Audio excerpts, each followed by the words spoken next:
E pessoal, bem-vindo, mais uma série aqui na Academia da Mineração. O bate-papo agora é com o Manuel Correia e nós vamos conversar sobre due diligence, valoração. Esses são os temas dessa série.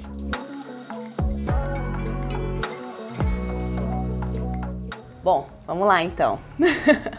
Vamos pelo menos colocar o pessoal no nivelar, né? Eu percebo que existe muita confusão quando a gente conversa sobre valoração, sobre due diligence, sobre auditoria, sobre certificações. Então, antes de entrar na questão da valoração em si, daí cada um no seu quadrado. Bom, Marcela, muito obrigado. Essa é uma pergunta que a gente ouve não só de pessoas não tão especialistas, como de quem está na indústria. E a valoração econômica, ela basicamente é você usar uma matemática financeira para chegar a um valor, em uma moeda, de reais ou dólar, de um ativo mineral. Para isso, você precisa ter certificação de recursos e reservas num cenário ideal, que a gente também faz muita confusão nesse tema, né? Recurso é uma coisa física, né, definida pelos estudos de sondagem, e a reserva, ela pressupõe um valor, pela tonelada daquele produto. Então, acaba que esses termos se confundem um pouco, porque você tem que ter um preço do minério para chegar numa reserva, e aquela parte que é economicamente viável do ativo. E isso é que, num cenário ideal, vai alimentar um plano de produção, que você vai chegar num fluxo de caixa, que é o que permite você chegar à valoração econômica. Então, se você tem uma certificação de recurso e reserva, é o passo 1 para você ter uma valoração econômica confiável. Mas não é que ao chegar numa reserva você já fez a valoração do ativo. Sim. E auditoria, você é muito mais especialista no tema, é um processo para quantificar a eficiência dos processos, desde a fase de amostragem, conceito geológico, até os processos de aquecer e modelamento. Você pode fazer auditoria de qualquer etapa do seu processo mineral. Então, as pessoas confundem um pouco, e a valoração, ela pode ser usada em diferentes fases, tanto no processo de due diligence, né, que é um termo bonito para falar, que é um processo geralmente de fusão ou aquisição, que você vai entrar em detalhes, como a auditoria entra, mas você vai entrar em detalhes que permitam você chegar a uma produção mensal, diária, anual, que vá gerar um fluxo de caixa e permita a valoração econômica. Pessoal, então olha só, nós conversamos aqui sobre a questão das auditorias, muito bem colocado, né? A gente consegue auditar qualquer coisa, né? Eu posso auditar o penteado do Manuel, ver como ele está aqui organizadinho, vamos auditar e classificar. Brincadeira, turma.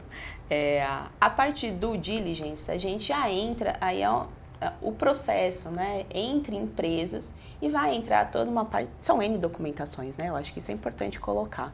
O pessoal às vezes confunde, eu faço due diligence na geologia. Não é isso também, né? Não, exatamente. A gente já entra nas fases, né? A questão da due diligence, ela é como quando você vai fazer uma compra de uma empresa ou investir em qualquer tipo de negócio, você pressupõe que você entenda desse negócio. E a due diligence é isso, você vai escrutinar todas as etapas.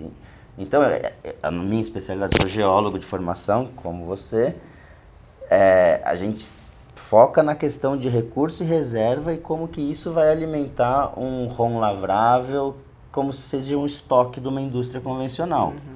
É a materialidade daquilo que está no depósito e que permite a transformação disso num produto economicamente vendável. A due diligence, ela tem a parte contábil, a parte legal, a parte ambiental, todas as... Logística, toda a questão patrimonial e toda a questão que a gente está falando aqui, ela vai envolver todas as ciências aí de uma operação de mina, desde a parte de estimativa, de geologia de campo, sondagem, o que é aquecer, a recuperação dos testemunhos, como que foi feito o modelo de blocos, todo esse processo, e toda a parte de hidrogeologia, de geotecnia, de curto, médio, longo prazo. Você tem toda a questão de pricing, de mercado, você faz... É um raio-x bem detalhado do que é a empresa. Perfeito. Mas você não vai, ao fazer uma valoração econômica, não é que você passou por todas as etapas da due diligence e carimbou que não, esse ativo vale X.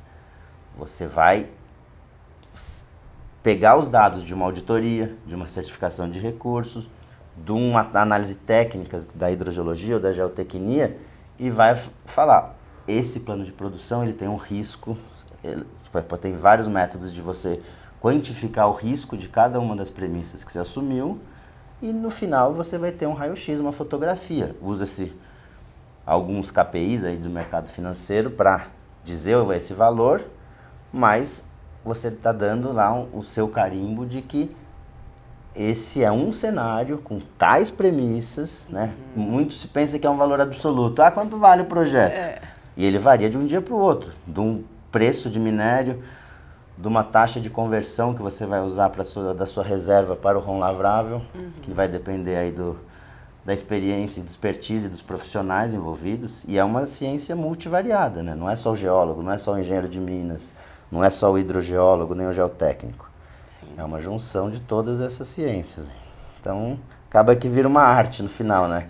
Tem a ciência por detrás, a parte física, mas é uma interação aí de muitas variáveis. Pessoal, isso é super importante da gente sinalizar, tá? Porque os processos de due diligence, eles não são exclusivos da mineração, né? Assim, inclusive é um termo muito usado sempre em que a gente fala de aquisições, fusões de empresas, né? N, em qualquer setor aí da indústria. Então, conversamos agora, né, sobre mais a fundo a due diligence, a parte de classificação, certificação de recursos e reservas, né, que o fato de, quando eu classifico um recurso, eu sei que existe uma razoável perspectiva de extração econômica, ok? Quando eu classifico a reserva, eu já entro com a questão dos fatores modificadores e lá tem um custo, tem preço, tem investimento. E isso não é a valoração, ok? Então, nesse primeiro vídeo, a ideia era trazer isso para vocês, que a gente conversasse um pouquinho sobre esses termos que causam muitas confusões, eles não são usados às vezes de forma correta, né? Então, muitas vezes eu chego para fazer uma auditoria e o pessoal, porque ela veio fazer a due diligence. Não, como o Manel falou, nós somos geólogos, né? Nós avaliamos, auditamos, classificamos os produtos e os dados das áreas que nos cabem, como os hidrogeólogos fazem da parte deles, como os geotécnicos, como os outros profissionais, os engenheiros, os economistas, né, os especialistas em logísticas, cada um faz ali a avaliação que lhe cabe, e aí depois isso tudo, aí sim se junta e entra na questão da valoração. Essa questão que você colocou muito bem, a valoração ela acaba que é uma decisão colegiada. Vai ter algum responsável, mas você vai pegar todas aquelas informações e vai ter que traduzir num planejamento de produção. Só que para isso você vai ter o custo operacional, você vai ter investimento, você vai ter a qualidade do minério que vai decrescer ou melhorar, e tudo isso tem que ser jogado ao longo do tempo. Sim. E vai variar ao longo do tempo. Normalmente a gente já faz um cenário ideal e estica isso ao longo da vida útil da mina. Mas na realidade a qualidade sobe, o preço varia e a interação multivariada aí desse monte de dados é o que vai dar o resultado final. Então é muito importante. Eu, quando comecei a trabalhar com isso, eu vim da exploração, sempre me deparei com analistas fazendo essa parte final. Só que muito me estranhava a gente ficar no campo e se esmerando para fazer sondagem, mapeamento, a geoestatística, descrição, toda aquela questão do modelo geológico, para o modelo de blocos, e depois virar um dado numa planilha. Sim.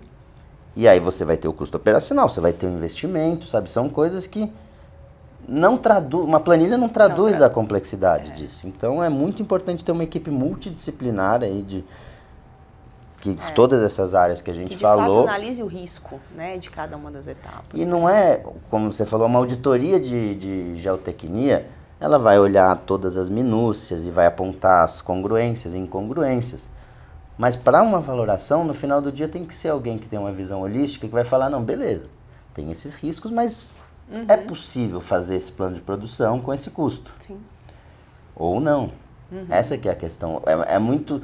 Quando a gente consegue chegar numa valoração viável e fiável, é um melhor dos mundos, mas muitas vezes tem ausência de dados. E aí você precisa assumir algumas premissas.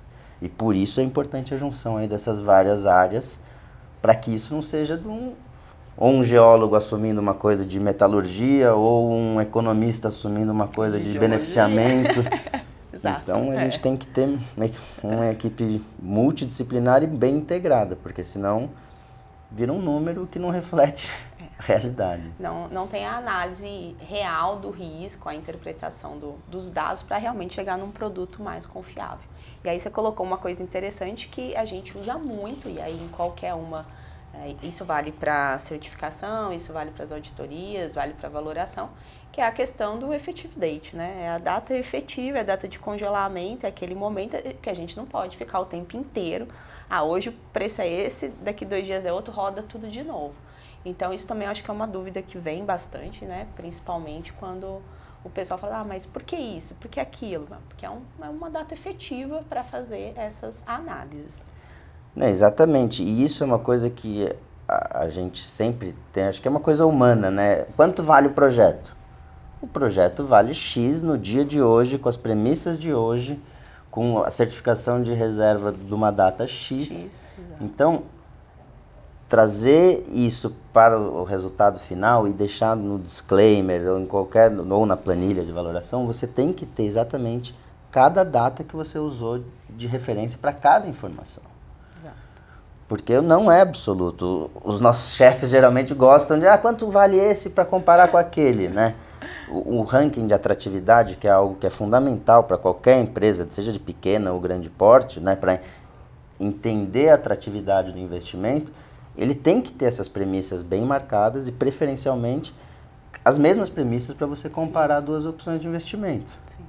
Né? A gente está numa indústria que acho que são as únicas 2 indústrias do mundo que você não consegue mensurar o retorno do investimento em pesquisa, é mineração e farmácia. É o que o pessoal chama de sunk cost, que é o custo afundado. Só que no dia a dia, alguém que investiu, passou 10 anos investindo numa mina artesanal de ouro, né? A pessoa tem aquela coisa visceral de querer recuperar tudo que ela afundou lá. Só que a mineração não é assim. Ele pode recuperar aquilo, pode recuperar muito mais que aquilo ou não. Então, ter parâmetro, ter padronização para chegar nesses resultados é algo muito importante. Aí que você vai fazer a diferença tanto para o pequeno minerador, para o investidor que quer se aventurar nesse ramo, que tem um direito minerário, quanto para as grandes corporações, para tomar a decisão de investimento, se vai por A ou por B, né? Você trazer tudo na mesma régua. Isso é uma briga antiga, mas que dá resultado, e é muito importante a gente ter todas as áreas aí falando essa mesma língua. Pessoal, perfeito, senão a gente continua aqui emendando um tema no outro. Por hoje, o vídeo é esse, mas continue acompanhando que ainda tem mais bate-papo sobre valoração. Muito obrigado.